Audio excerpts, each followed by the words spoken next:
जीवन साथी सबसे अजीज होता है। कॉलेज में हैप्पी मैरिड लाइफ पर एक कार्यक्रम हो रहा था जिसमें कुछ शादीशुदा जोड़े हिस्सा ले रहे थे। जिस समय प्रोफेसर मंच पर आए, उन्होंने नोट किया कि सभी पति पत्नी शादी पर जोक कर हंस रहे थे। यह देखकर प्रोफेसर ने कहा, चलो पहले एक गेम खेलते हैं, उसके बाद अपने विषय पर बातें करेंगे। सभी खुश हो गए और कहा, कौन सा गेम? प्रोफेसर ने एक मैरिड लड़की को खड़ा किया और कहा, तुम ब्लैक बोर्ड पे ऐसे 25-30 लोगों के नाम लिखो जो तुम्हें सबसे अधिक प्यारे हों। लड़की ने पहले तो अपने परिवार के लोगों के नाम लिखे, फिर अपने सगे संबंधियों, दोस्तों, पड़ोसी और सहकर्मियों के नाम लिख दिए। अब प्रोफेसर ने उनमें से कोई भी कम पसंद वाले 5 नाम मिटाने को कहा। लड़की ने अपने सहकर्मियों के नाम मिटा दिए। प्रोफेसर ने और 5 नाम मिटाने को कहा। लड़की ने थोड़ा सोचकर अपने पड़ोसियों के नाम मिटा दिए। अब प्रोफेसर ने और 10 नाम मिटाने के लिए कहा। लड़की ने अपने सगे संबंधियों और दोस्तों के नाम मिटा दिए।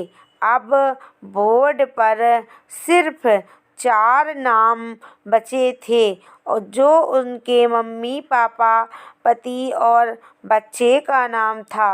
अब प्रोफेसर ने कहा, इनमें से और 2 नाम मिटा दो। लड़की असमंजस में पड़ गई और बहुत सोचने के बाद बहुत दुखी होते हुए उसने अपने मम्मी पापा का नाम मिटा दिया।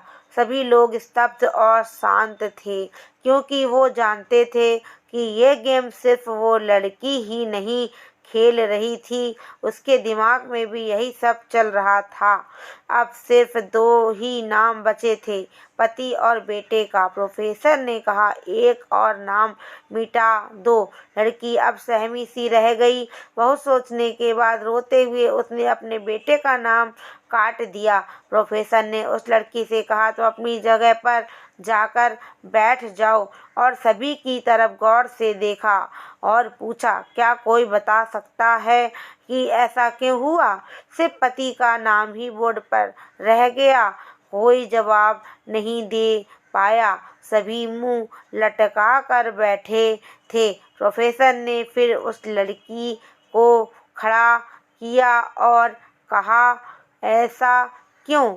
जिसने तुम्हें जन्म दिया और पाल पोस कर इतना बड़ा किया, उसका नाम तुमने मिटा दिया। और तुमने अपनी कोख से जिस बच्चे को जन्म दिया, उसका भी नाम तुमने मिटा दिया। लड़की ने जवाब दिया कि अब मम्मी पापा बूढ़े हो चुके हैं। कुछ साल बाद वो मुझे और इस दुनिया को छोड़ के चले जाएंगे।